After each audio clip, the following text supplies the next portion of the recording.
Thanks, Mide, for the introduction. Guibert, welcome. Apologies for the slight technical hitch that delayed your coming in, and to all the people in the audience, apologies for that delay. I hope it's not such an unreasonable hour in Argentina for you, Guibert. It's a real pleasure to have you on this fireside chat. Thank you, Ali. Andrew, it's great to be able to speak to you today, and yeah, apologize for the delay on joining. No, not your fault at all. So I think you know, we gave a brief description of you and what you've done in the lead-in, but I think maybe it would be great if you could just give us a little bit of background, a little bit of history, both about yourself and about Globant. You know, what does Globant do? What was the growth story? Just to get us started. Thanks. Okay. Well, Globant's story started with 4 founders. You know, one of them in a bar back in 2003. You know, Argentina was going through one of those very usual crises that we tend to have every now and then. And what we saw there was an opportunity. You know, the world was, despite the bubble burst that happened in early 2000, it was spending a lot of money in technology. The most interesting thing is that they were doing it in other organizations.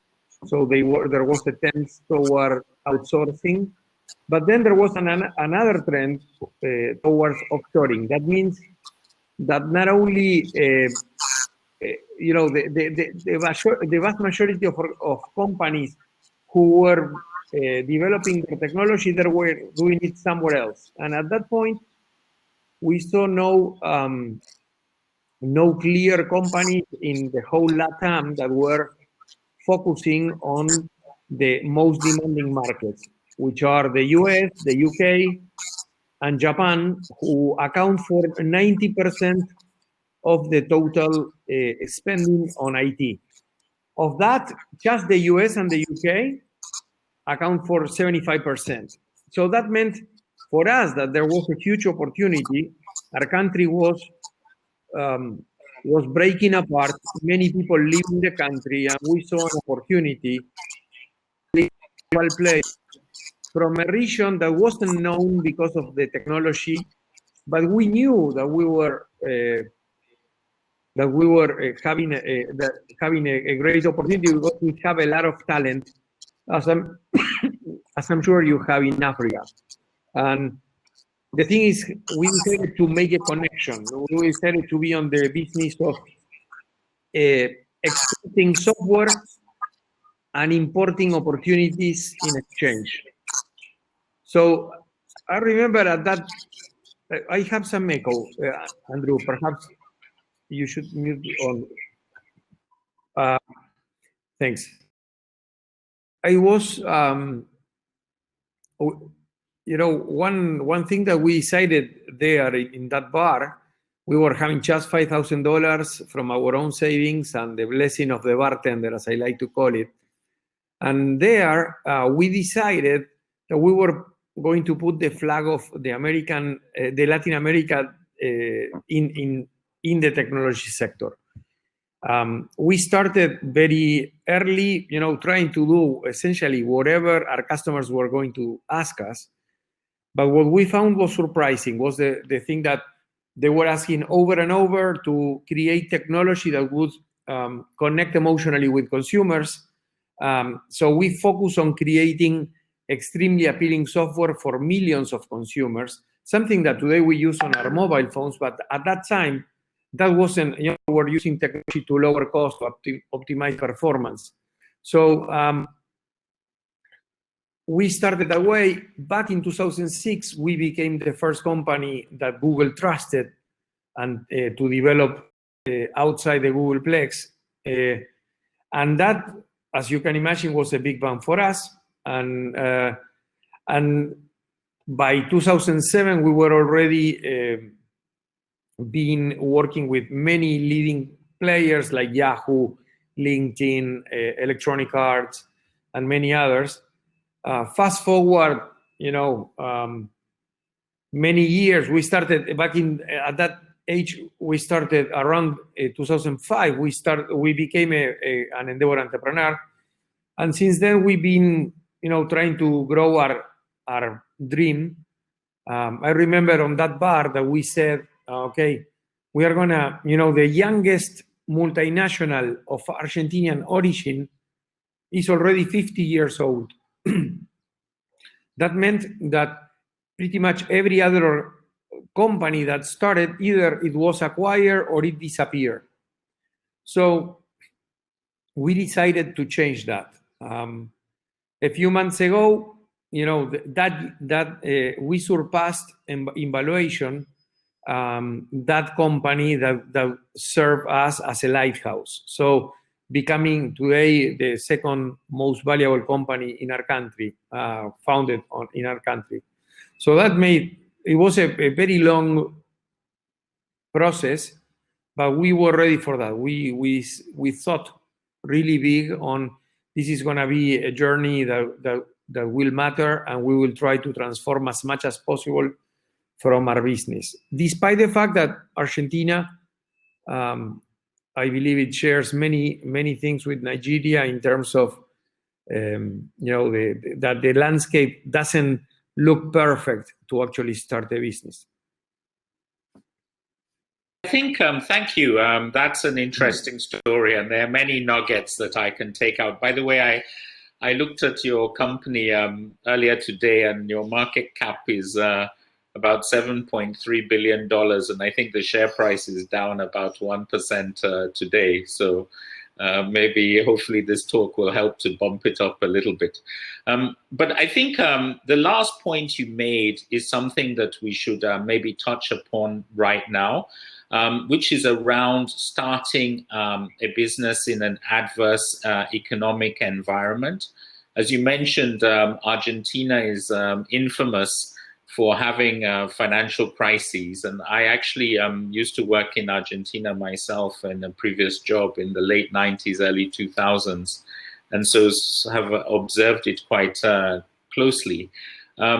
Now, Nigeria, unfortunately, between COVID, between the low oil prices and some other factors, isn't doing well economically. The GDP, I think, fell by 6% in the last report, and we're expected to have slow, if not negative growth over the next year or so. And, the business environment also hasn't always been great. So, it may not sound like the perfect place to start up businesses, although we've, had one very recent success in terms of a startup that just got bought out at a large valuation. But anyway, maybe you can tell us something about starting up a business in an adverse environment, what you what your learnings are from that, and what any words of advice you could give to people locally who are thinking about starting a business up. Well, you know what? Please mute it again, Andrew. Thank you. Definitely, I would say that pretty much any entrepreneur in Argentina would say that the environment is not there ready to start up today. But believe me, when things like crises appear, good entrepreneurs find an opportunity when everybody is trying to get to protect themselves or to leave the country. There are entrepreneurs find the opportunity.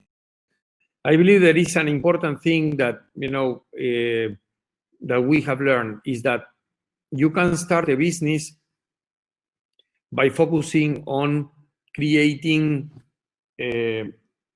encapsulating your team, and creating a team that will be able to navigate the waters regardless of the conditions out there.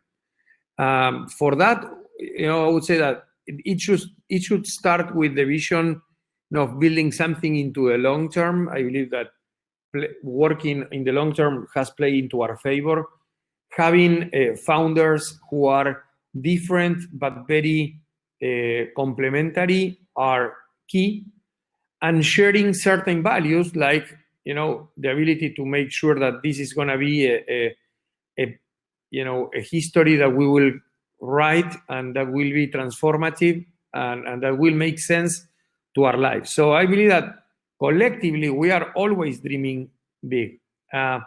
One interesting thing that I believe is that we are somehow going against the current. We are like counterintuitive, for many reasons. First, we decided to invest when everybody was running out. Second, rather than, when the water seems rough, your temptation is to actually do something in the short term. Rather than doing that, we looked into a long term. Rather than, for example, being, many times the window of opportunity opens in Argentina to export because suddenly you are cheap, because the devaluation of the peso makes it very appealing for you to go overseas. But I don't think that you can build a sustainable business over a long period of time if you are just looking to be cheap. So rather than doing that, we aim to be premium and to be very expensive, or at least reasonably expensive, but providing a premium service to our customers. And then, in order to avoid the risks associated with Argentina, we needed not only to export, but to be global. That meant that we needed to have delivery centers all across the globe. We are now in 17 countries with 50 different offices. And we, from all these locations, we serve our customers in the Europe mostly, although we have some other regions. But the idea is that we can business on why someone will buy from you. Nobody will buy from you because you are from Nigeria. People will buy from you because you can create something that is worth paying for. So focusing on providing a good service and caring about your customers is very important. And I believe that that played into our favor. We always dream high in terms of the company we're doing to build. And that shows in a number of things. For example, 5 years ago, we decided, that companies who are struggling to reinvent for a digitally enabled world where they face new competition, increased demands from consumers, and increased demands from our workforce, that we needed to expand and augment our capacity. And for that, we needed to make a culture shift. So we trained 100% of our people, our Globers, in artificial intelligence. We believe that next to every task that we do, we need to think again, okay, shall we do it once again, or shall we add more artificial intelligence to partner up with us and to expand our opportunities? So if you move fast forward 5 years, now we use technology to code better, to test better, to design better, to recruit better, to share knowledge better, even to expand our culture. And that is a sign of an organization that is aiming to reinvent the professional services space on a global basis. So from where we are, we can dream really to make things better. That's one thing. You need, today, and even more now in the pandemic, your location is less and less relevant. So you can start from Nigeria, a leading company that can succeed on a global scale. Second thing, I believe, not only we need to do, there is an opportunity, but if you are from Nigeria, you know your local space much better than anyone else. So you can easily find opportunities like we found in the Argentinian talent and the Latin American talent. Enough reasons to actually work on organizing and connecting that talent to a world that was consuming technology massively. Eventually, our dream evolved, and now our dream is to become the #1 company on earth, helping companies reinvent for a digital times. It took us a while, but we are here for the long run, and we will continue to hit. So if there will be crises, if not in the short term, thinking long will actually help you avoid those waves, that the short wave that you will face due to different economic and political crises. Thank you very much. That was a great answer, and I think it would be quite inspiring to some of the people listening to this conversation. Again, it's as if we choreographed this, but we didn't. Again, the last point, or one of the last points you made, actually leads into my next question, which is around the whole ecosystem. So when you started Globant in 2003, I don't know what the Argentine tech ecosystem was like, but I can be pretty sure that it was a lot less developed than it is today. And again, maybe the ecosystem in Nigeria is probably less developed than that in Argentina today. So again, what can you tell people about, trying to build a company in a country or in a place where the tech ecosystem may not be quite as well developed as it is in, the Western, in California or somewhere like that. Things like talent, things like, systems, etc., even funding. I think people would be very... I guess, when we started back in the 90s, 1998, Endeavor was founded in Argentina. Actually, Endeavor started in Argentina. It was the first country where Endeavor decided to open. And they opened, because there wasn't any kind of role models locally, and there wasn't even a word in Spanish for entrepreneurship.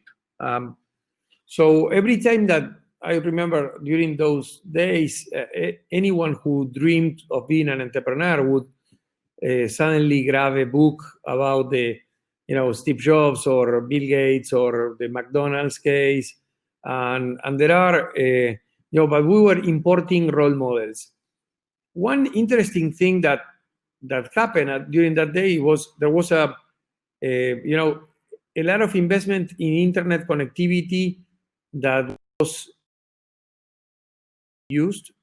There were, for many decades, we have had a free and public education, and that created a lot of talent, a very deep talent pool that actually wasn't connected to any opportunity. There were a number of interesting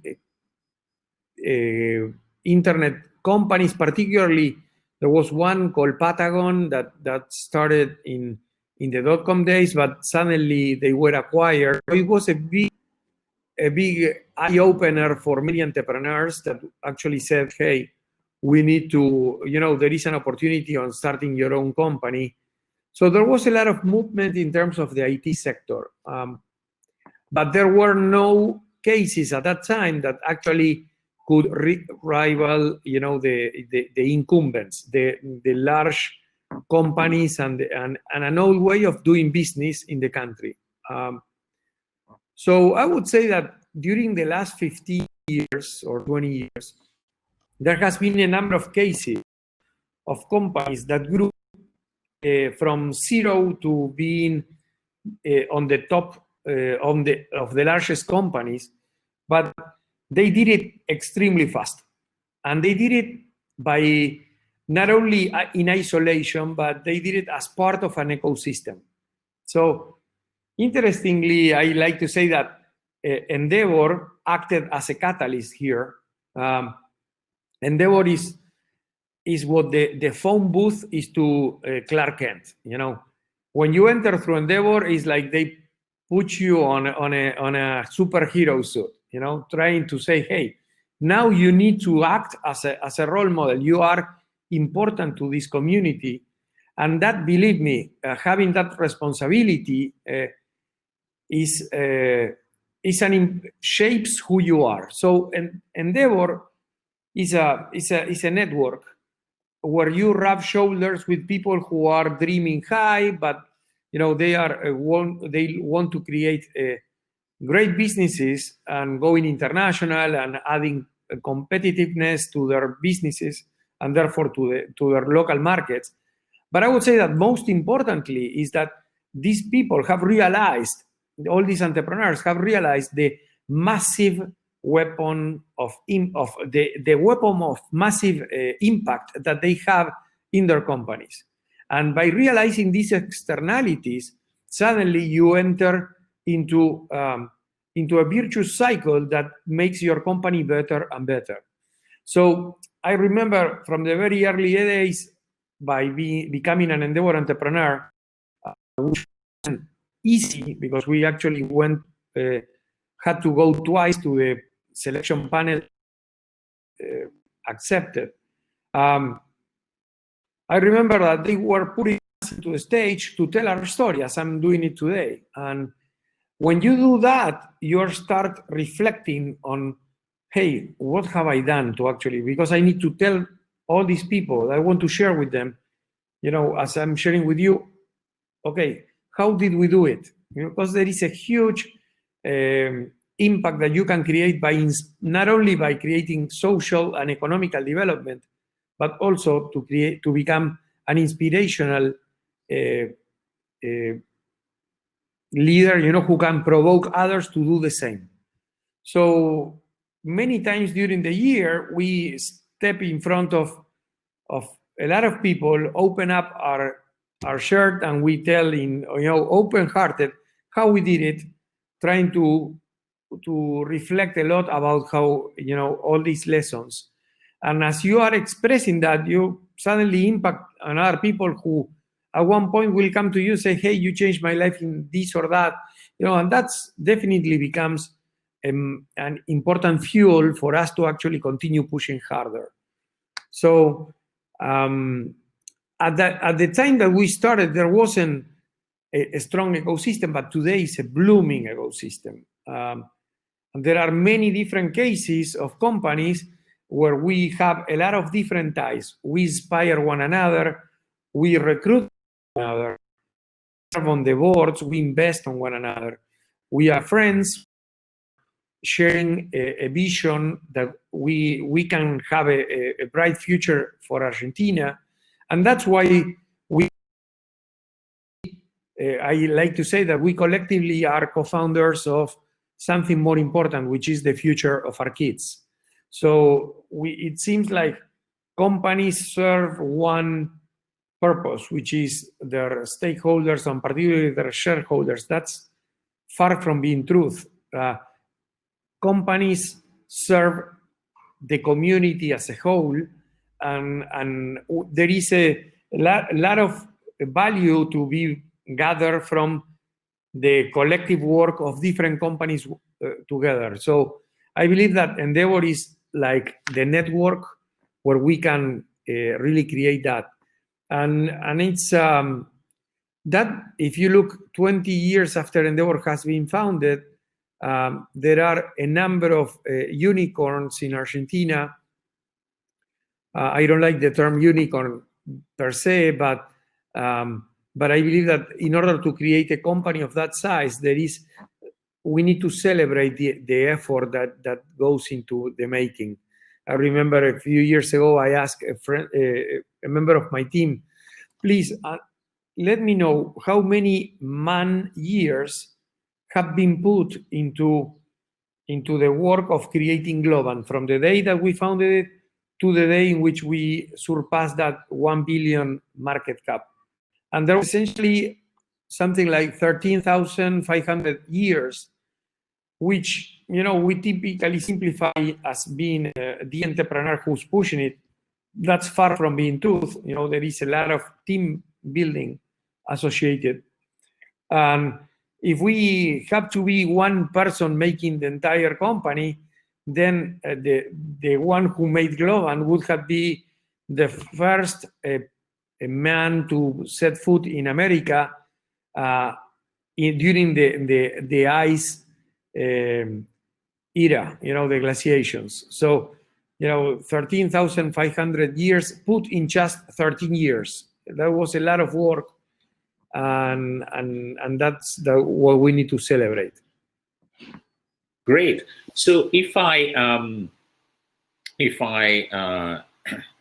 understand what you said, in a way, you know, communities are almost like an onion. So you have a community in a company that's working together to build, but that community is also part of an ecosystem within the country where, as you said, you share directorships, you recruit from each other, maybe you compete with each other, you share technology. And then that ecosystem, certainly for a company like you guys who is looking global, is part of, you know, a more global ecosystem. And at least in terms of your own journey, Endeavor has played a very strong and central role in helping you to sort of build up the company and also finding an outlet to give back once you reached some level of success. So I am very glad that, you know, the first time when you didn't make it into Endeavor, that you you tried again and were successful. And of course, you have been the chairman of Endeavor for the last 8 years. So clearly it's had a very powerful impact on you, both in terms of helping your success and then in terms of sharing that success afterwards. I was wondering if you had, given that you've been part of Endeavor for almost 80%, I think, of its existence, if you had any tips that you could give us in Nigeria around, you know, how we can, you know, do two things. One is how we can, you know, make Endeavor a big success here, but also in doing that, and the only way we can be a success is also by growing the and developing the tech, well, the ecosystem. And so how also could we, maybe what could we think of doing to help to accelerate and deepen the growth of the ecosystem? Well, it's a good question. You know, I believe that, you know, Endeavor typically opens up their doors in a certain location, and today we have presence in 34, 35 countries all around the globe. And usually we do it by leveraging on all the support from a number of very important businessmen who not only serve us as an example, but also they give us the connectivity and the social capital that we believe is key to actually develop. At one point, you know, there will be entrepreneurs who really have the you know, the drive to actually be more and more involved. You know, Endeavor should be like a platform where entrepreneurs who really see the value, you know, they use it as their own platform to actually make much more impact. So that started to happen with us and many other friends who we were devoting time to Endeavor. And at one point, we were invited to the board. And eventually, that board started to become more and more entrepreneurial in terms of bringing more Endeavor entrepreneurs and making sure this is a collective creation. So you have amazing array of entrepreneurs in Nigeria, through the Endeavor network, many of them, and including my friend Tayo from Paga, great entrepreneur. People like Tayo are key to foster a very entrepreneurial organization. I also believe that as a network of entrepreneurs, and a foundation who's entrepreneurial, we need to reflect also on Endeavor and try to make it better. So over the years, I found that while Endeavor seems to have a very counterintuitive model, because in order to become an Endeavor entrepreneur, you need to go through a number of panels that if you succeed, eventually you will think, okay, this is, I am so good that I didn't need the help of Endeavor after all, But that is not the case. Endeavor uses one model that I describe as finding the bright spots. That means in the middle of a country where there is no hope that you can create a lot of entrepreneurial activity, Endeavor finds those needles, in the haystack that actually improve despite everything seeming very complicated. There are some people who have also been able to do it. So we go try to find those people and then ask them to devote time and efforts to actually inspire others. So by creating a ripple effect and by multiplying their impact. One thing that we learned in Argentina was that the Endeavor experience, which is like our annual conference that we started, 15 years ago, but now we do about a dozen of those events all across the country, served as the amplifier that we put in front of that person, of that entrepreneur that we found to have a really nice story. So at Endeavor, we curate great stories that makes you realize that you can do it. And then our conferences actually act as the amplifier who actually do the extra mile, the last mile of impact to reach the people who are actually the real beneficiaries of the Endeavor's work. I believe that the Endeavor value is not brought as much to the Endeavor entrepreneur as it is to the whole community, because not only we will help the Endeavor entrepreneur to think bigger and to go global and to connect, but we are doing it because with a purpose, and that purpose is to inspire, to make this story bolder, bigger, and doing it in front of many other people that will eventually start to realize, hey, I may want to be like Tayo is doing there in Nigeria. So everything at Endeavor, we are, as I like to say, entrepreneurs, we are levers. Levers that we use to make to catalyze a much wider impact in our communities. It was Newton who said that if you give me a lever long enough and something to put it on, I can move the world. So that's very interesting. You talked about stories and collecting stories and really using this to showcase. Now, there's one very interesting story of yours that I would like to hear. But before I ask the question, just to say to the audience that if you got any questions for Guibert, please put it in the chat, and I'll try and ask them of him as well. So please do that. Now, the story is that after you started Globant, a few years later, I'm not sure, maybe 5 years later, you got an offer to buy you out for $10 million. And, 15 years ago or so, $10 million was, a lot more than it was today. And I'm sure in Argentina, coming out of another crisis, it was a lot of money. So what's the story behind that? What made you turn it down? And how did you sort of sustain the growth to take your company to a $1 billion plus company during the middle years between when you started off and maybe when you listed in New York? Yeah, well, back in 2007 we had an offer.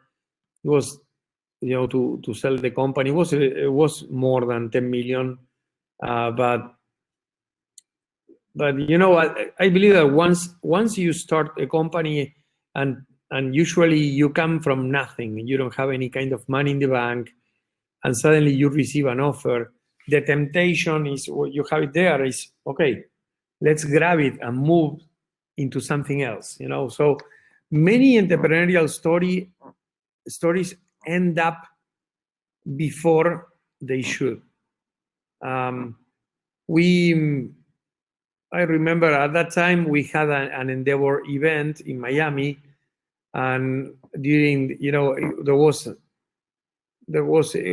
night in which we stayed there in the beach with one of the mentors, Bill Salman from Harvard University, and we say, Bill, we need your advice, and we tell them the story, and after telling the story, Bill said, I wouldn't sell, and we say, okay, why not? We could be very comfortable, and for us was a lot of money, much more than what we have always dreamed for. And Bill said, software is here to stay. You have proven that you can assemble a team. You have proven that you can actually seduce a customer and serve them well. I don't know what's going to change. Okay, I believe this is a trend that's healthy, and you have a great team. So I wouldn't do that. So actually, we didn't do it. That was what Martin, one of my co-founders, said is one of those magic moments of Endeavor, in which you need to be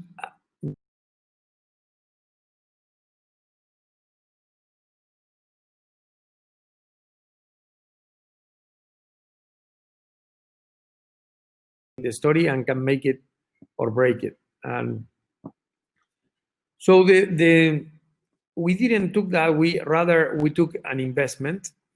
I remember the investor was a great entrepreneur, and he said, guys, this is not black and white. You can take some money off the table and bring it home so you can relax, and then think in the long run and continue building the company. So that's what we did. And actually, as we moved from one round to another, we took that practice, as a tradition, and I believe that's a healthy way of dreaming into a long run. Today, the company is 200 times the investment that they were aiming to pay. But the question that you did, Andrew, is good. So from there until now, what did we do in the middle? We like our journey, but that doesn't mean that we don't have that we don't need to have like a destination, to guide us, a north. So remember back in around those days, there was Mercado Libre, which is the largest, the Amazon of Latin America. Today, the most valuable company in the whole Latin America, I guess. They are also Endeavor entrepreneurs. We share friendship, board members, investors. So the number of ties between Globant and Mercado Libre are great. But I would say that the most important one is inspiration. I remember back in the middle of 2007, shortly after we came back from that trip to Miami, Mercado Libre did their IPO on the Nasdaq. And I remember, again, one of my partners said, this is what we should do. So the good thing was that now we have another destination, and we started to go to walk that path. It took us 7 years, but it was an immense challenge that could give us the visibility and the financial means to actually continue to grow and expand.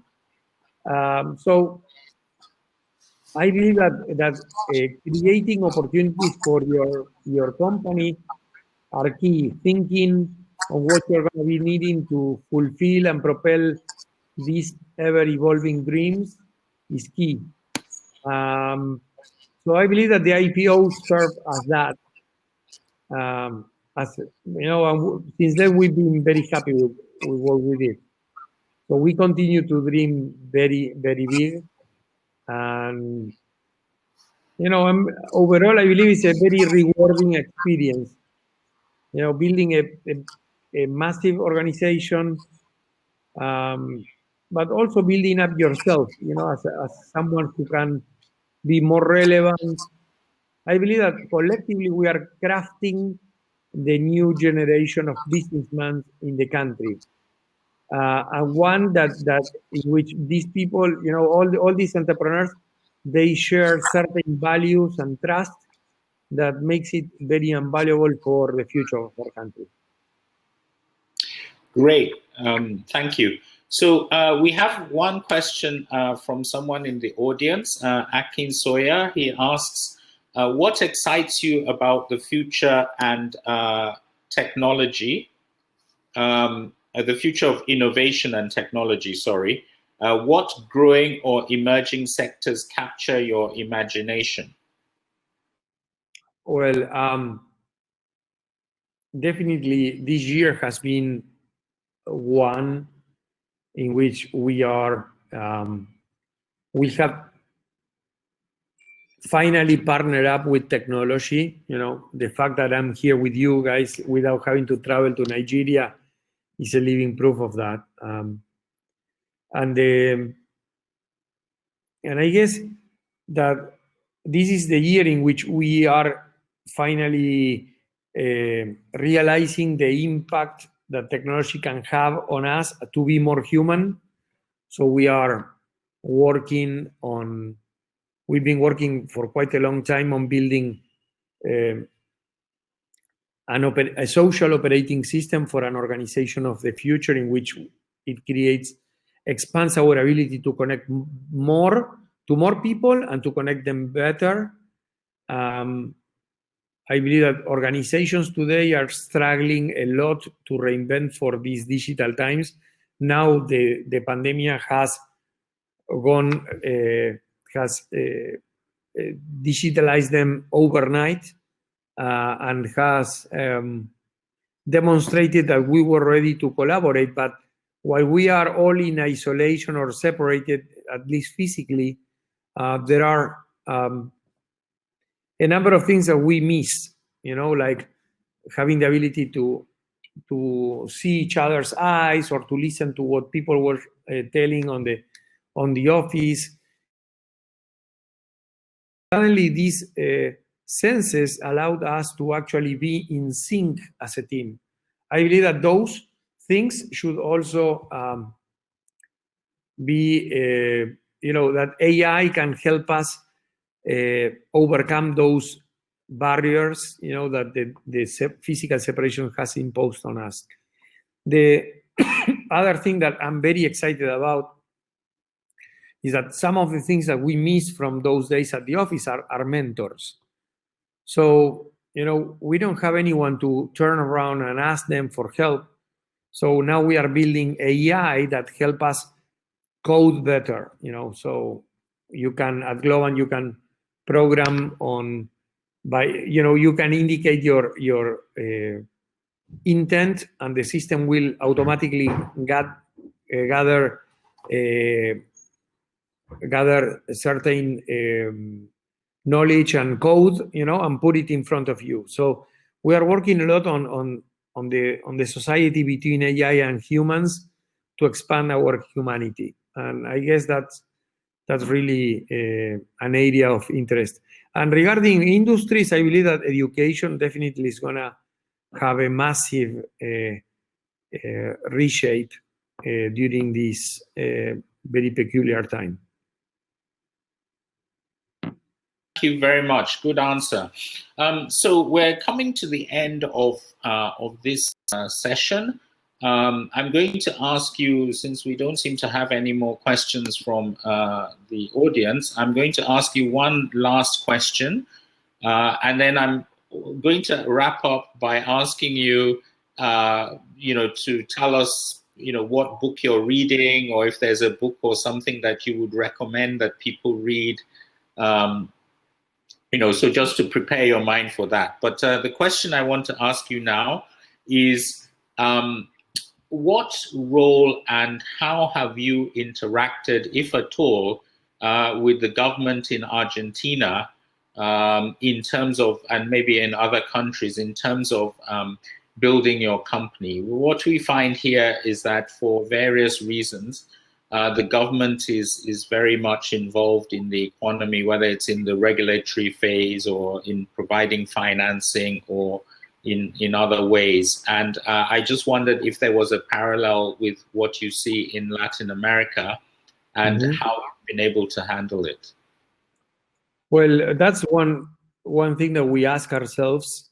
When we were growing, we started to think, okay, what should be our relationship with governments?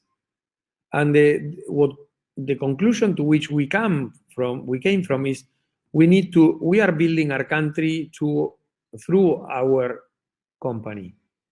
So if we are going to be building our country through our daily work, then we need to build it with whoever the country, the people decided to have in front of us. So that's a very, I would say that that's differential to what other people have done. You have some business leaders that if you are not part of the people they like, they wouldn't even talk to the government. I believe that you need to talk to whoever you have in front.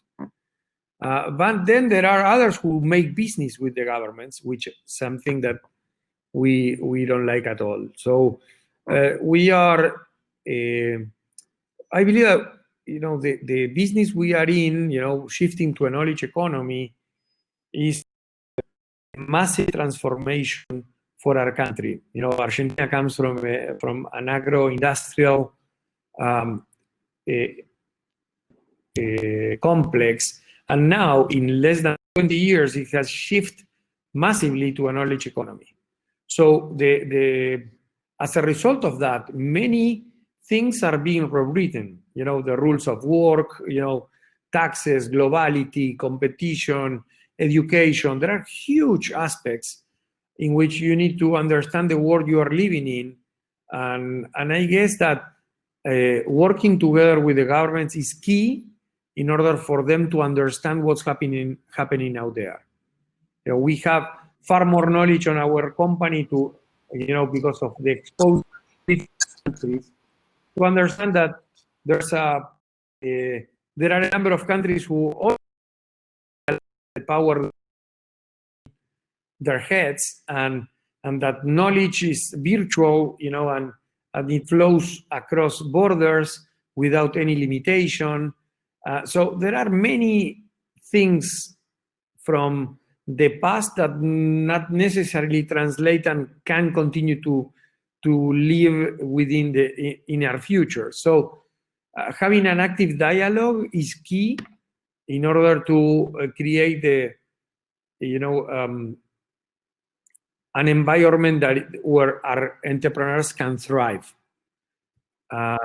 Sorry, we're coming to the end of the session.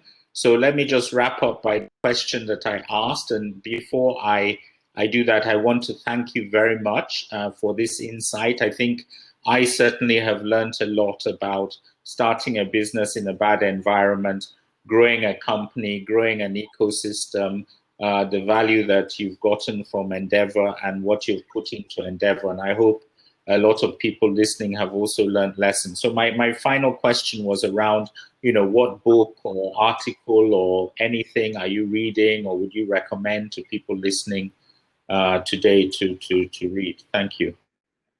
Well, I'm reading a number of different things. One thing, if I have to recommend a book, that should be definitely one of the ones that I like the most is *Sapiens* from Yuval Harari. Also, as an entrepreneurial leader, you need to communicate very well. *Made to Stick* from Dan and Chip Heath is a great book that I can recommend. Thank you very much, and I think our time has come to an end. So Mide, please, would you take over? Thank you.